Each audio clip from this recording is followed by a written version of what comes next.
Bismillahirrahmanirrahim. Rabbish rahli sadri wa yassirli amri wahlul uqdatam min lisani yafqahu qawli. Rabbana wa la tuhammilna ma la taqata lana bih wa'fu 'anna waghfir lana warhamna anta mawlana fansurna 'ala al-qawmil kafirin. Kullu shay'in halikun illa wajhah lahul hukmu wa ilayhi turja'un. Assalamu alaikum everyone.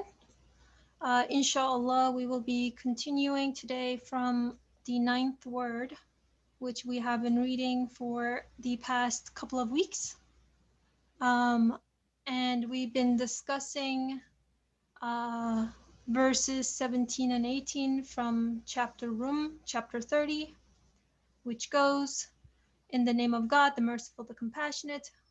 So glorify God when you reach evening and when you rise in the morning.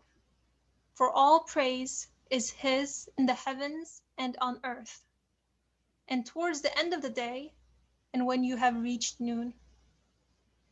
So in this 9th word, we've been analyzing different aspects of this verse insofar as the wisdom of the specified times of prayer is concerned, and expanding further upon what it means for me as a human being to pray, and what does it mean for me to pray during these specific times, and how does that relate to my life, and how within each prayer is as the author says, a start of an important revolution, and how within each prayer I can see the mirrors to divine qualities of power and bounty. So in the past few weeks, we've covered a couple of points, and the author seems to build upon each point as well. But just to briefly give an overview of these points, we've discussed how the seeds of prayer, being glorification, praise, and thanks, or these being the seeds of prayer, and how they're present in all aspects, in all parts of prayer, and what they mean insofar as looking towards man and the universe, and how what man experiences is a summary of these. We've also discussed the relationship between worship and prayer and man again, insofar as his infinite neediness is concerned, and how this infinite neediness relates to the rest of the universe and the universe's neediness, and the relationship between those two, and how everything is being mercifully taken care of, being given existence, maintained at all times. So being aware of my existential poverty, impotence, neediness, in all sense of the word. We've also discussed how prayer is an index of all worship across the universe, and how the human being is also a sort of an index to all of the qualities that are being manifested within the universe. And last week we started the 4th point, where the author was drawing or helping us understand the parallel between the hands of the clock of the universe, or in other words, the different stages of the universe, the time of the day, and the seasons, and how this relates to or is parallel to man's life, to the life of the human being. So in other words, calling to mind constant creation, and that nothing is ever stagnant, and that everything is always in flux and always changing, and that regardless of whatever stage in my life I'm experiencing, or however old I am, or wherever I may live, that the times of the prayers and the prayers always relate to me, and ultimately looks to, I can always connect it back to my life here. So last week we did come up with a sort of conclusion that prayer is a sort of response to what I am experiencing here and now, to the changing of the universe around me, to the changing of my own existence within me, as everything is always in a sort of constant change.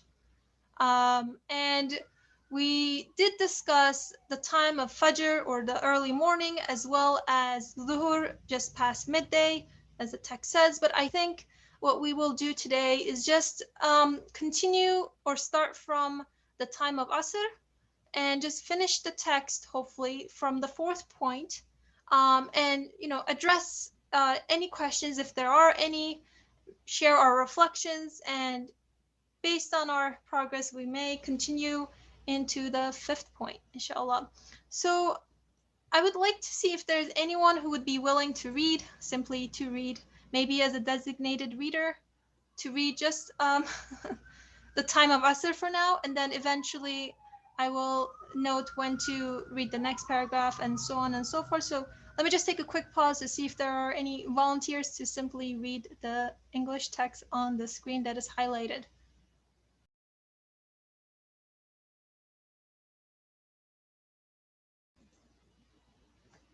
If not, oh, great. Thank you. Awesome, please, or Faria, please go ahead.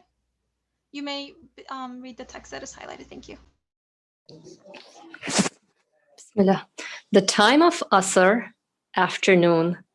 This is like autumn and old age.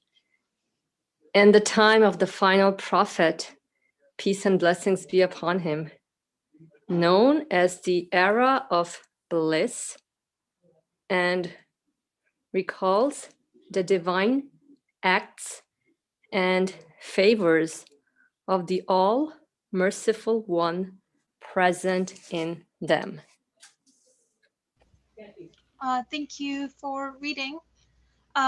So I guess I can just begin with mentioning some of the things that stood out to me in this particular short paragraph or statement.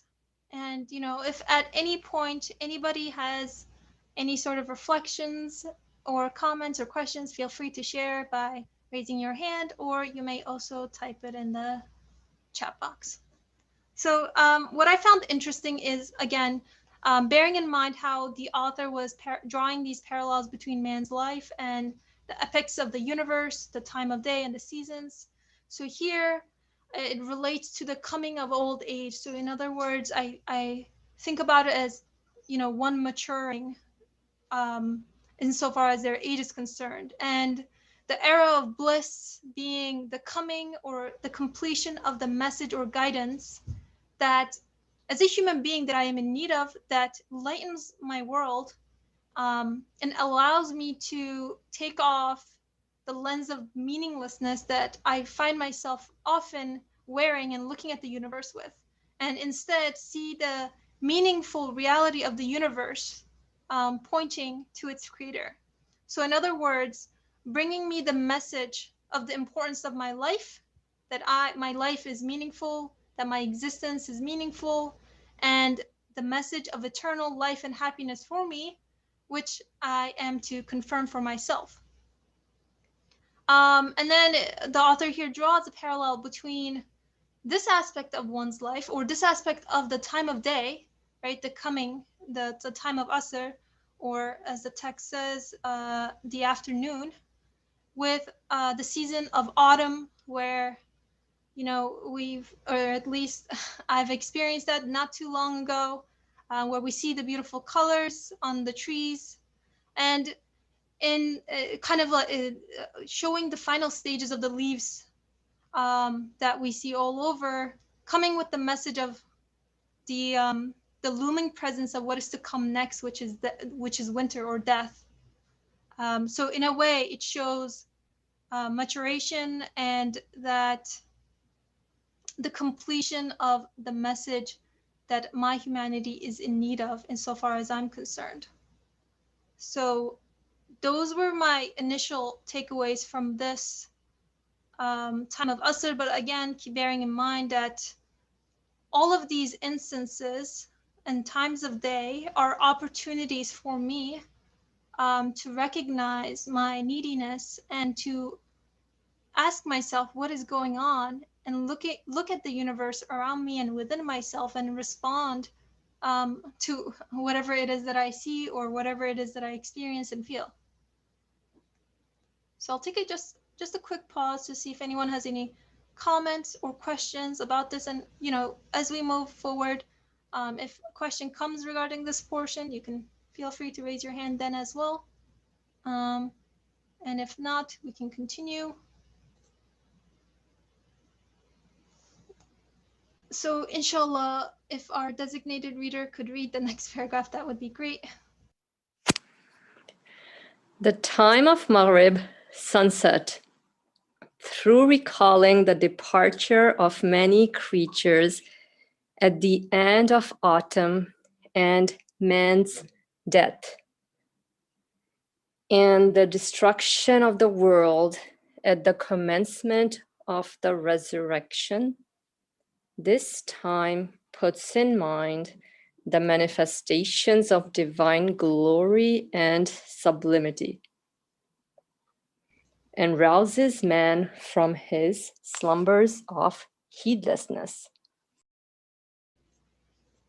Thank you. Yeah, I think here our gaze is drawn upon perhaps one of the most clear and undeniable of signs, being death, kind of like a sign to wake up for myself, to question what exactly is going on, where am I headed, in which direction am I faced. So insofar as man's life, again drawing these parallels, this time of Maghrib, of sunset, looks to the death of man's life, of the human being, and the destruction of the world insofar as the universe is concerned. But it says at the commencement of the resurrection, so there's a necessary sign, or it's gazing upon something else as well, but it is necessary to go through this death to be resurrected, and highlighting the sublimity and glory, these particular qualities that are manifest through this sort of death. And I think one may argue that how am I to experience death right now if I'm not dead? But I think it calls to mind, on one hand, it calls to mind one's own death. It's inevitable, right? I will die, as will everyone else. But at the same time, I think at every single moment, I am also experiencing a death of sorts. So right now, or I can say, from my childhood is gone. So that there's a death of that, and every other following year up to this point. And last year is gone, and as far as the way we systemize years, we are approaching the new year as well. So this year will be gone too. And in fact, this morning, the sunrise is also gone as well. So in a way, I'm always experiencing a death of sorts. So everything is slipping through my fingers, if you want to call it that way, or refer to it that way. But at the same time, as we had previously discussed, it also brings to mind the sort of, as I experience death at every single moment, it looks to constant creation, or the resurrection of the next moment, or the creation of the next moment. So I think, as far as I'm concerned, when I read this part, or during the time of sunset, during this particular prayer, I can think about these, or I can reflect on these realities, these experiences that I have, and both death, if you want to call it with a big D, and also a small one that I experience on a day-to-day, moment-to-moment basis, that I can relate to my life here and now. So, is there anyone that has any questions or comments they'd like to share about this portion? And if not, we can continue. Please feel free to raise your hand at any moment. If our reader can read the next, great, thank you. The time of Isha, nightfall. As for this time, by calling to mind the worlds of darkness, veiling all the objects of the daytime world. As for this time, by calling to mind the world of darkness, veiling all the objects of the daytime world with a black shroud, and winter hiding the face of the dead earth with its white cerement, and even the remaining works of departed men dying and passing beneath the veil of oblivion in this world, the arena of examination being shut up and closed down forever. It proclaims the awesome and mighty disposal of the all-glorious and compelling subduer. Thank you. Yeah, what I found interesting about this section is how within death is another sort of death as well, in the sense that, as for example, there are many people who have died in history up to this point, and many who have been forgotten. And it is possible to forget the forgetting of death, in the sense that you may not even remember that you forgot someone. So there's layers, almost like a shroud that is a veil upon a veil, if you want to call it that way. Kind of this quietness, stillness, that inevitably follows this initial death. And relating this to the universe, how it says the arena of examination being shut up and closed down forever, which, it calls to mind almost and after an exam, if you want to think about it that way, or after a sort of training where you've done what you need to do, and there is this sort of like waiting moment to see your results. But basically, at this point, I am this time of prayer calls to mind this kind of shroud upon a shroud, or a veil upon a veil, and the forgetting of the forgetfulness. And again, emphasizing on the neediness of the human spirit in this sort of state of being. I do see a hand up. Please go ahead. Assalamu alaikum. Thank you for, sharing your thoughts and reflections so far on each of these times. I was just thinking, I feel like, it's describing and drawing analogies between Isha, time of the night prayer, and winter of when you can see death in the earth very clearly and explicitly. And just at least where I'm located right now, a few days ago it snowed, and even right now, just I see before me this open field of white. There's whiteness covering everything, and as it was snowing, I couldn't, it just seems very gradual, or you don't realize how everything just gets completely covered until it happens. And I thought to myself when I saw the next morning, everywhere just covered in this white blanket, the whole earth wrapped up in whiteness, I thought, wow, this is a revolution. In a very explicit sense, I don't need to study it or think upon it too much. It's very explicit that there is some tremendous change going on here. And, the question of how the snow comes to be and how it covers the earth, and as well as the relationship I experience with the snow. When I look at it, I know that, I can see the dead branches of trees and sort of just like the lack of life that winter sometimes brings. But at the same time, I experience the sort of joy in seeing that snow and seeing how it covers everything. And it says here, winter hiding the face of the dead earth with its wet cerement, and just the manifestations of like mercy and power in seeing this time of the year. And we're talking about how prayer is my response, right?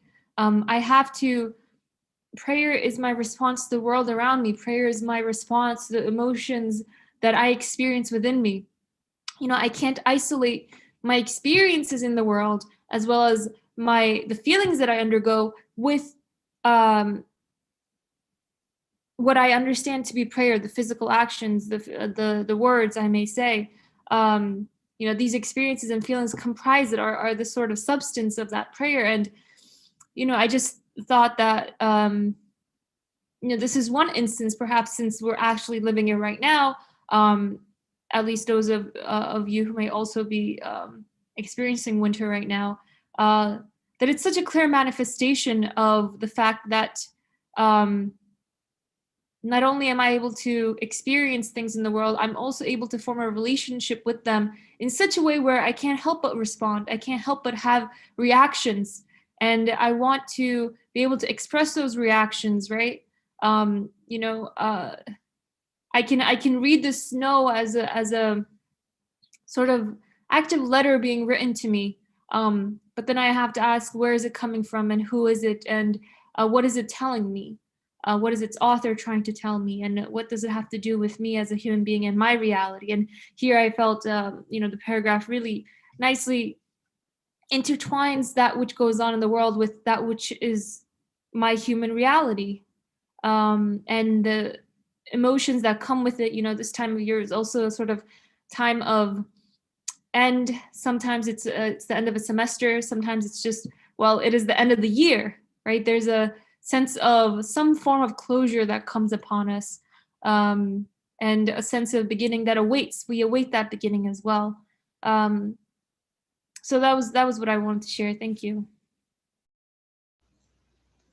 Thank you for sharing your reflections.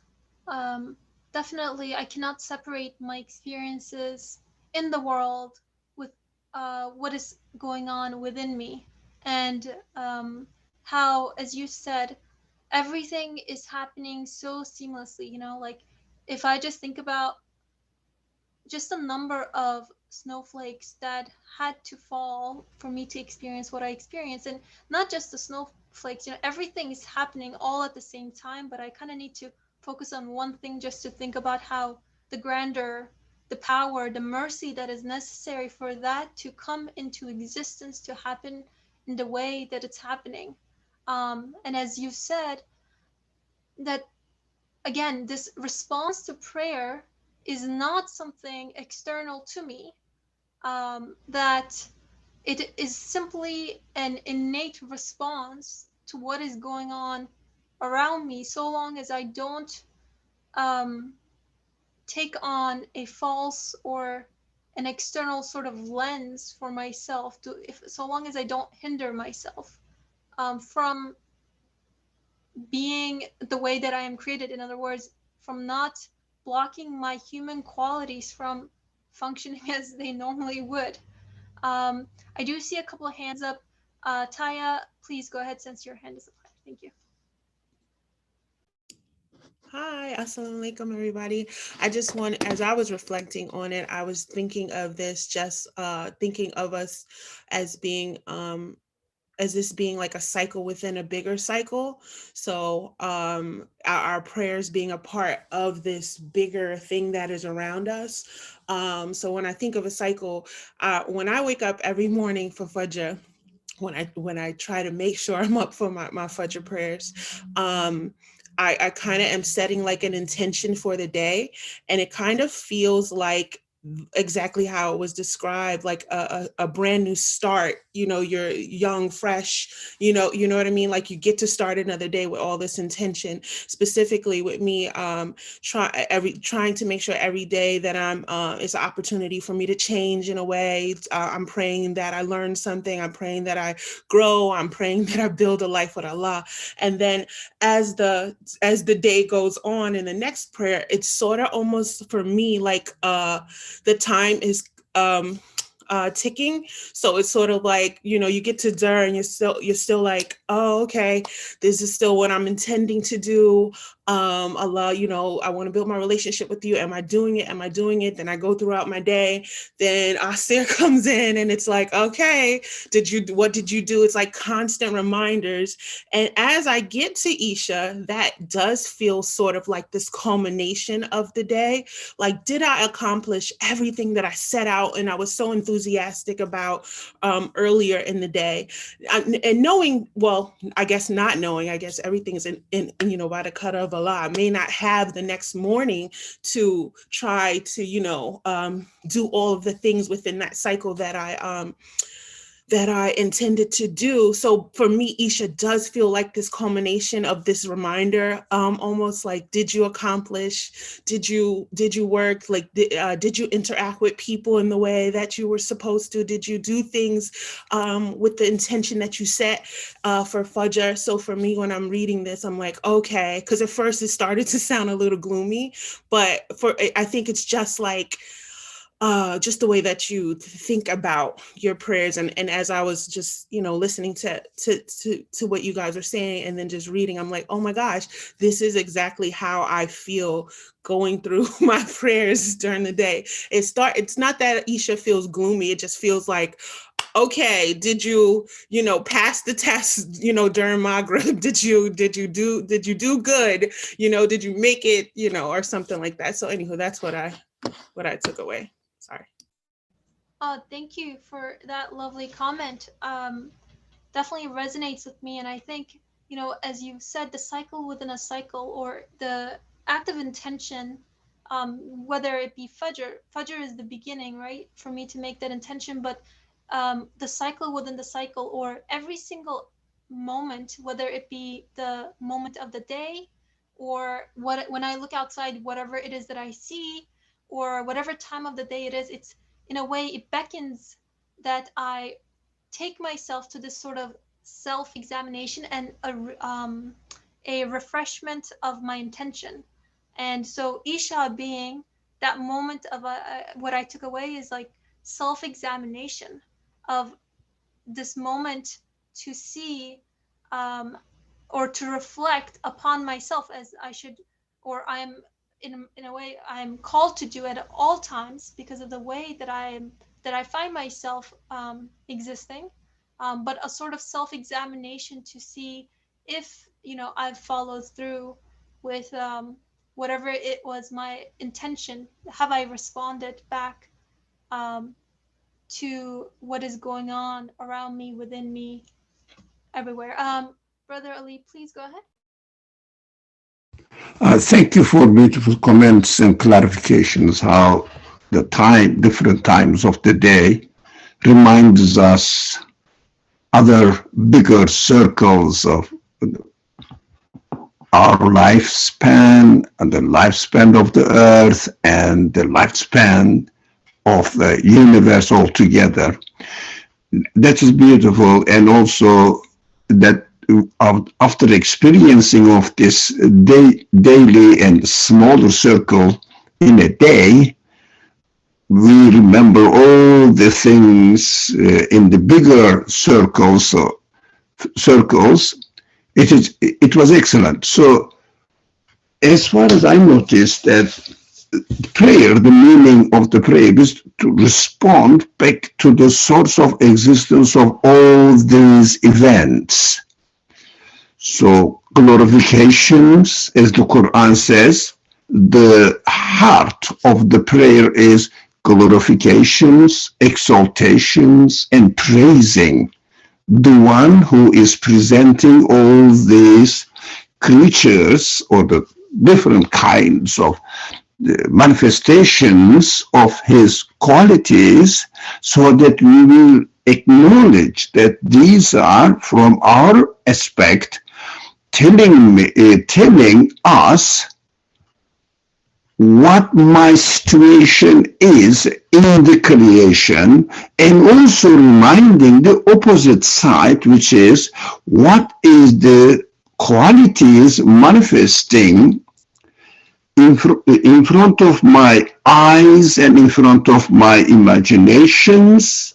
Of course, the real imagination, for example, let's say the Isha time reminds me in the winter everything is dead. It is not an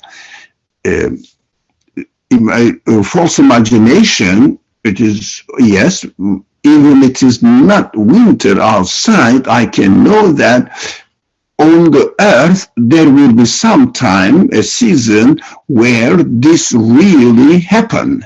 So in these manifestations, for example, we are expected to recall the divine acts.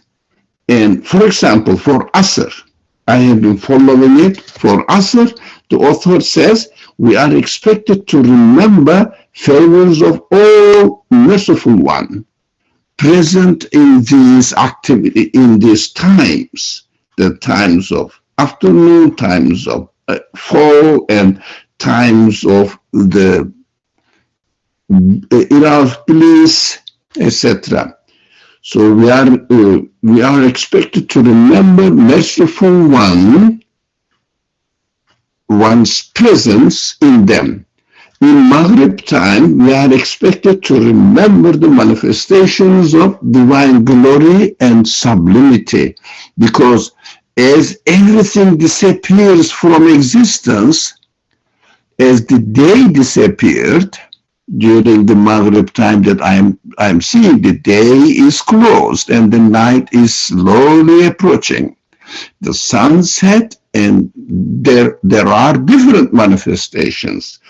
And then it reminds me that, yes, I am going to die. The earth is going to also die. Necessarily, the universe is going to die. What will remain? The glory and sublimity of the divine being, who is manifesting all his qualities himself to human mind. And Isha time also proclaims, as the text says in the last line of the paragraph concerning the Isha nightfall time, it proclaims the awesome and mighty disposals of the all-glorious and compelling subduer. It means, we have to disappear from this type of creation, but who is making us experience this? The one who wants to introduce himself, that he is doing it, and we have to acknowledge his act of, as it said here in the text, mighty disposals of the glorious and compelling subduer. Nothing can stand before him in front of, I'm saying that, look, you do this, I will do that. Nothing. Everyone, every creature will disappear, and only the mighty, glorious compeller, it means everybody has to obey his command, remains. That is, we are responding back, saying, glorifying him, praising him, exalting him. That is the heart of the prayer. It means a communication between me as a needy one, transient one, and between me and the creator of me as the all-powerful one, all-merciful one, and also only his will remain. It means, as this translation says, the all-glorious and compelling subduer. This communication, I think, it must be in the heart of our prayer. So we don't see that we are in front of him, but he is our creator. He is the creator of the time that we are praying. He is the creator of the earth and therefore the rest of the universe by extension. And he is presenting himself to me that I am totally subject to his will. I cannot resist him. He is the one who is to be obeyed. So, and acknowledged. So responded back. Speak to him as his qualities manifest during that particular period of time, period of day. Thank you. Thank you for your comment.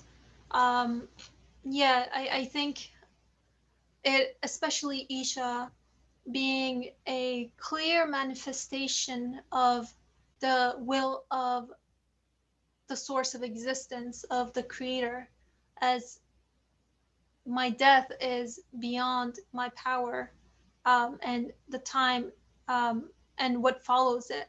In a way, it calls me to acknowledge what is happening around me here, and what will happen to me as well, or what is happening to me at all times, and that I am in need of responding back, of communicating um, with my creator, with this being who is willing everything all around me, within me, as I experience the winter, as I experience certain feelings invoked within me, whatever the case may be. So if there are no other comments or hands, inshallah, we can continue with maybe reading the next two paragraphs together. And if our designated reader is available, please go ahead. Thank you. As for the nighttime, through putting in mind both the winter and the grave and the intermediate realm, it reminds man how needy is the human spirit for the most merciful one's mercy. And the Tahajjud prayer informs him what a necessary light it is for the night of the grave and darkness of the intermediate realm. What a necessary light it is for the night of the grave and darkness of the intermediate realm.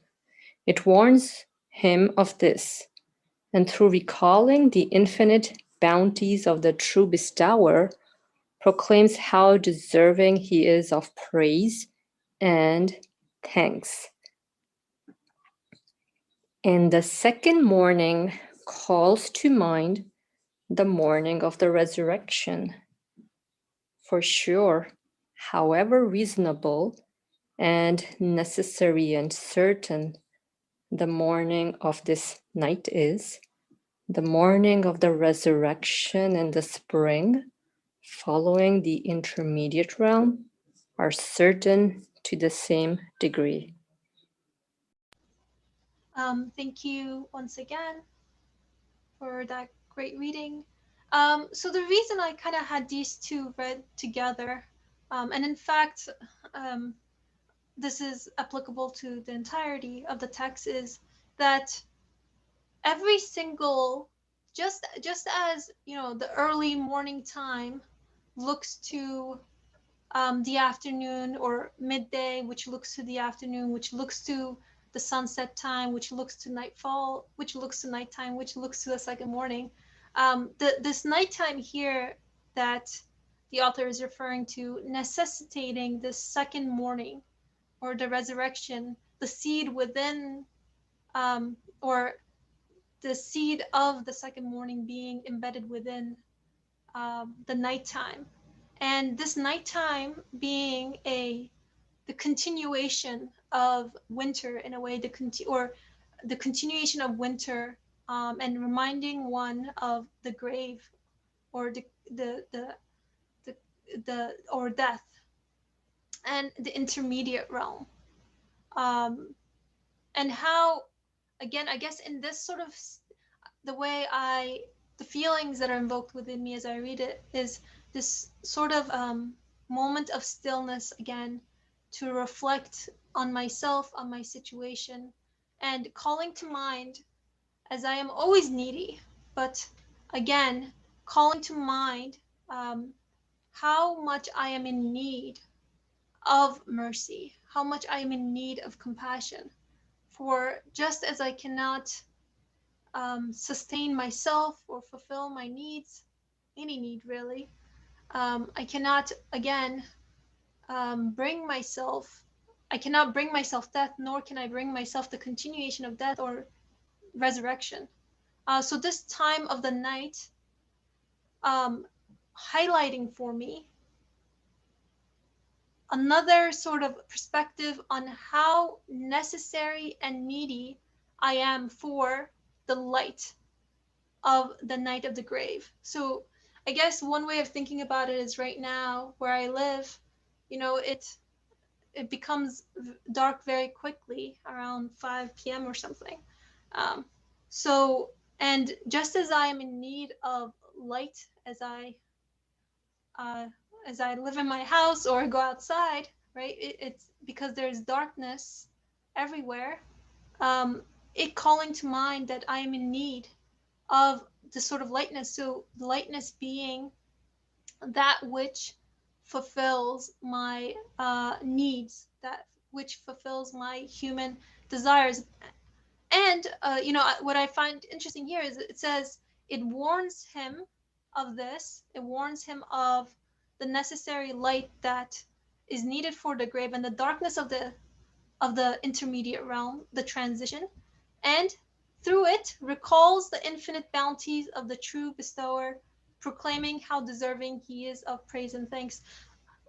The degree to which I am aware of my needs at all times, starting with, it could be, things like, food and sustenance, with things like existence and consciousness, and the many, many human qualities that I have, um, being given to me, that are being met at every single moment. And the more I'm aware of my needs, and the more that I am aware that they are being met, the more that I will have a response of praise and thanks.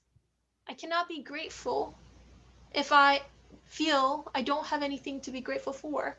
To the degree that I'm aware of how much of a guest I am in this guest house of the world, is the degree to which I can express myself, that I can communicate with the one who I am a guest to. And then this looking to, or necessitating, calling to one's mind the morning of resurrection. Just as, I love the way that it says, how reasonable and necessary and certain the morning of this night is, the morning of the resurrection, with a capital M and R, and the spring following the intermediate realm are certain to the same degree. Just as, again, I think just the existence of a need looks to the necessary existence of that which fulfills that need. So I am in need of eternal life. I am in need of eternal sustenance. I am in need of eternal happiness and existence. So the coming of this winter and death and this transition period for me necessitates the coming of the sort of the morning of resurrection, just as God willing, inshallah, tomorrow I will experience the sunset again, and following this winter, you know, we may see the sproutlets and little flowers coming about from underneath the dead, um, seemingly dead soil, underneath the shroud of the snow, coming to life once again. Um, so those were my immediate takeaways. But if there is anyone who'd like to share what perhaps may have been invoked within them, please feel free to raise your hand.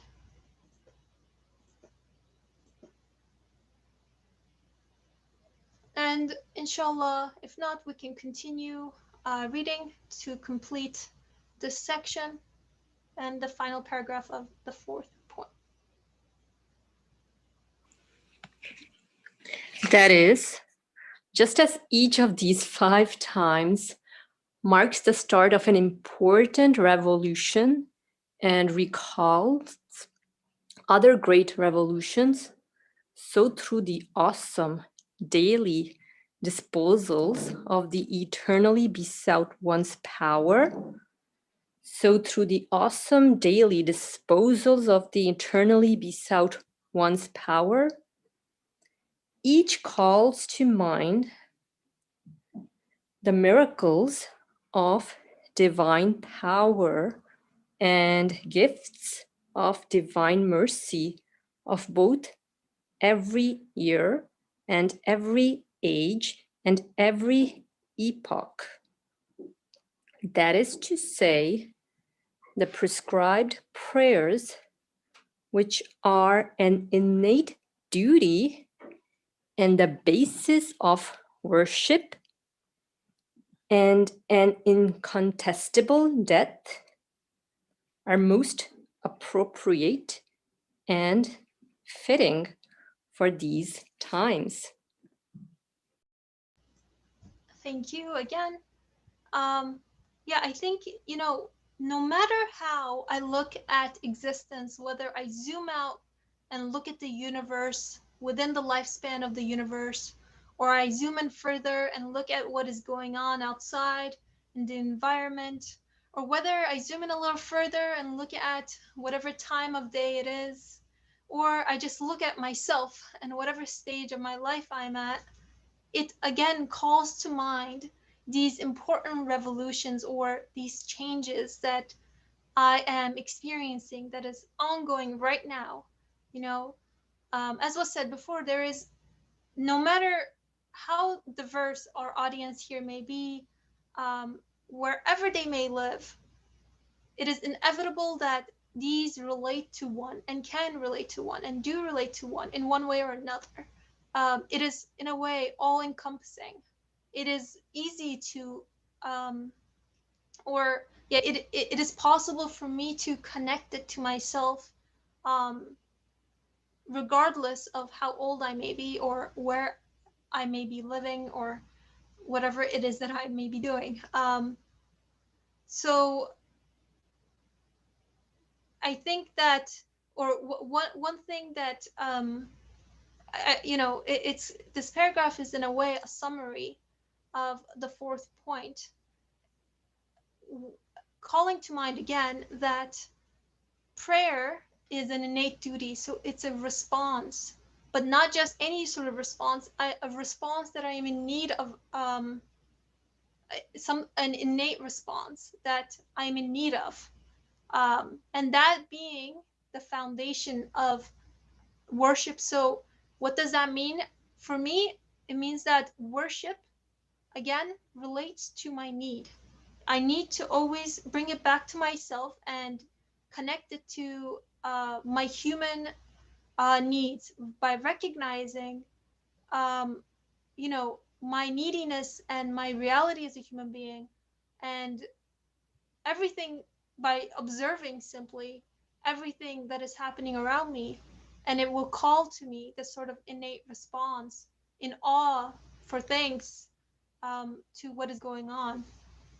And how, as we've went through these different times of the day, different seasons, different every epoch of the universe, or how every one of them has its own specific, or has specific feelings and qualities of qualities of the creator that is called to one's attention, but at the same time they look to one another. So you know, I think in a way, not to overwhelm the human mind, we're looking at it piece by piece, but at the same time it can be kind of zoomed out at and kind of looked as a whole as well, where mercy is always present in every aspect, but might be, or life is always present at every aspect, but might be more evident during Fajr, for example, whereas it is just as present and necessary during Isha and nighttime, and so on and so forth. So I think, all in all, the divine power and, as the author says, gifts of divine mercy, manifesting no matter where I draw my gaze, no matter where I may live or whatever I may be experiencing, calling to my mind. In a way, it's a wake-up call. It's a reminder for me to wake up from my day-to-day heedlessness that I find myself in.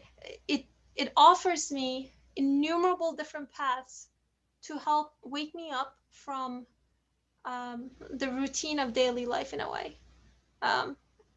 It gives me these opportunities to take a hold of, to present my response to my creator, no matter what time of day it is, and refresh myself and remind myself of my reality. Please go ahead, Aishanor. Assalamu alaikum. Yeah, I just wanted to say, as you said, I think this is a paragraph that really nicely summarizes our discussion from last week and this week. And also, I just wanted to emphasize, I guess, how it says that, you know, these 5 times of the day call to mind the miracles of divine power and the gifts of divine mercy, right? And you know, this made me think of the beginning of the 9th word, in which, and as you had mentioned in the beginning of this discussion, that glorification, exaltation, praise are like the seeds of prayers, right? You know, the phrases Subhanallah, Allahu Akbar, Alhamdulillah, like these really summarize the essence of prayer, because, you know, if someone was giving me a gift every single year, I would be grateful to them. And if they were giving it to me a gift every single month, I would be even happier. And then every single day, every single hour, every single moment. And really, you know, realizing that all of my needs are being taken care of, just even physically at the most basic level, right? My breathing, the functions of my bodies, to my sustenance, to my emotional sustenance, and all the ways in which I see that I'm being taken care of, in which I see that the universe is also made and created and is being created in such a way as to fulfill me, and indicate to me that which will eternally fulfill me, right? All of this, the ability to think about this, reflect about this, be conscious of this, all of these are just gifts upon gifts of divine mercy. And it seems, I guess, you know, at this point through this discussion, very apparent that Why would I not want to express my thanks? Why would I not want to express my gratitude? And then the question arises of, well, how do I do that? How can I even come close to expressing gratitude for something that looks to the infinite, that looks to the absolute? And there really isn't a way to, like, my gratitude and my thanks can't be a recompense, like a compensation for that which I'm being actively given. But that these prayers, these 5 daily prayers, can at least act as structures through which we are able to express the thanks, the praise, all the emotions, the exaltation, glorification, right? And praise that we feel and experience upon thought and reflection. And just, I guess, how prayer is truly a response to absolute divine mercy.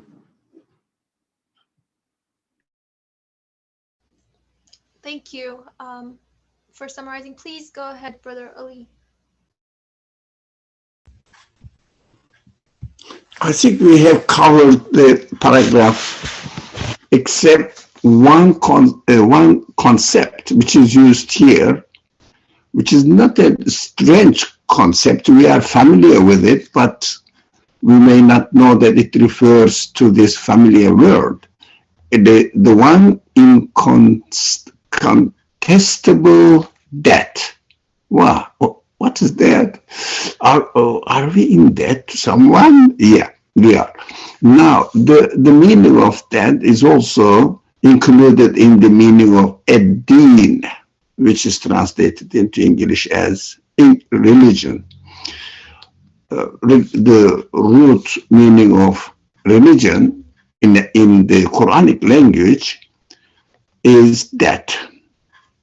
So we are paying our debt to the one who manifests his qualities to us, eternally besought one, and divine mercy, divine power.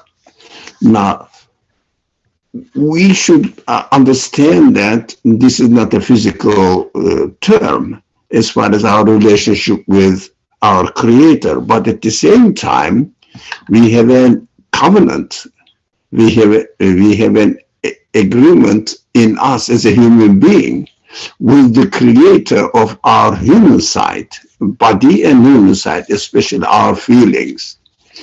So we have to respond back and pay our debt. That is beautiful, that the prayer is the means of, especially this 5 times regular prayers, is the means of paying our debt to the manifestations of the different times of the day which are marking the revolution in the creation, from morning to the evening.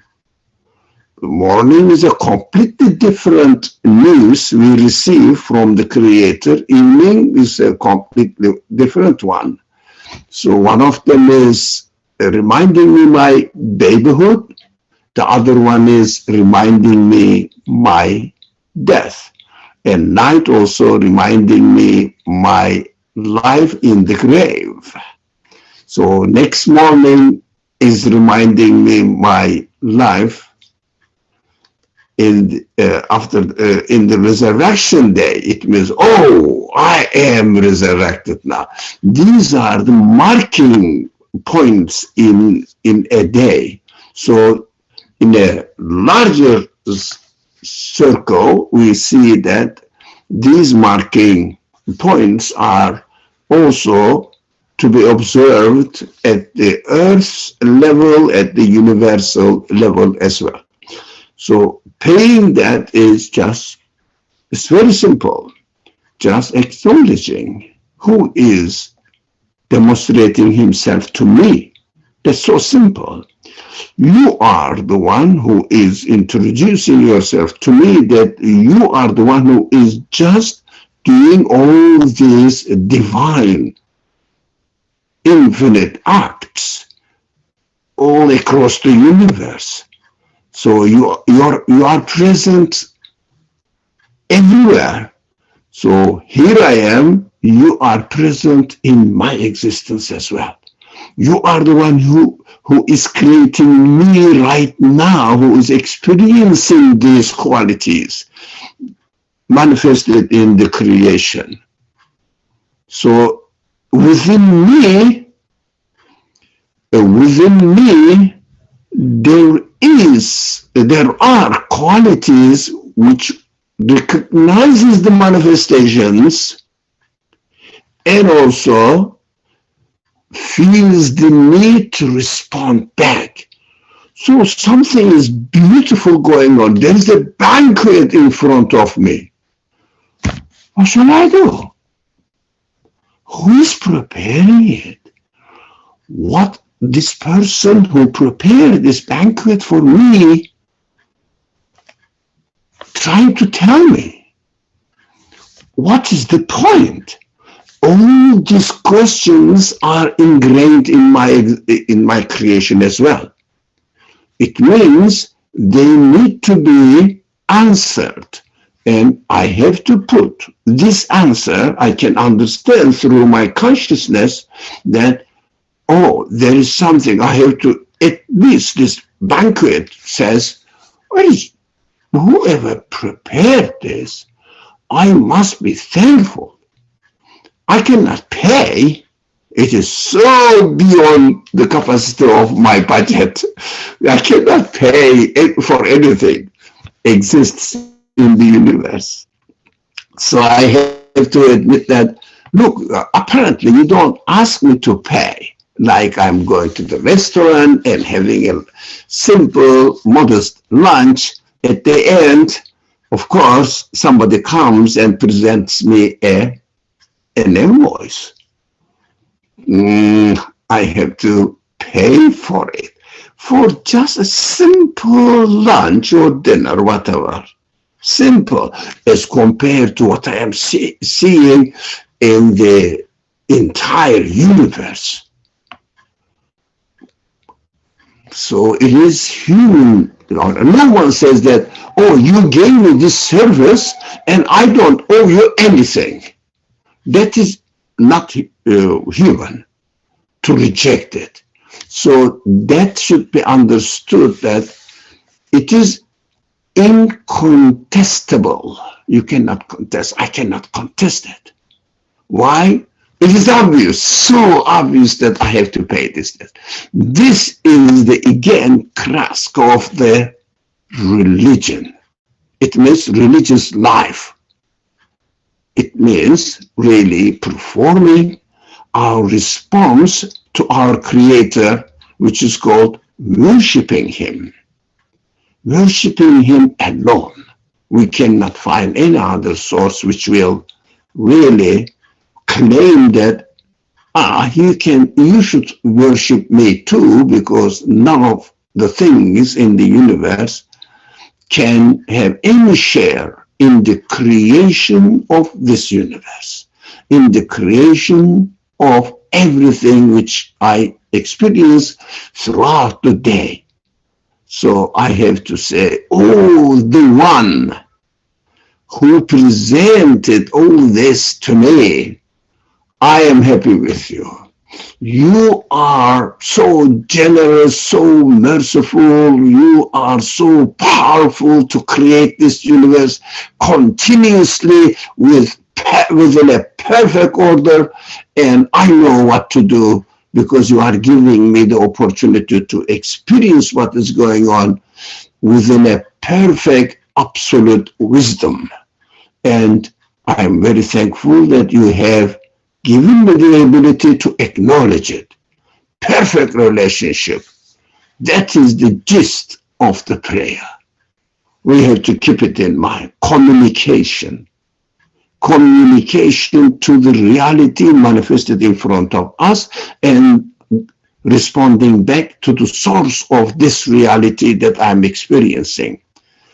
So worship is not something, an abstract notion that we don't know what we are doing, just maybe soothing our spiritual need or something like that.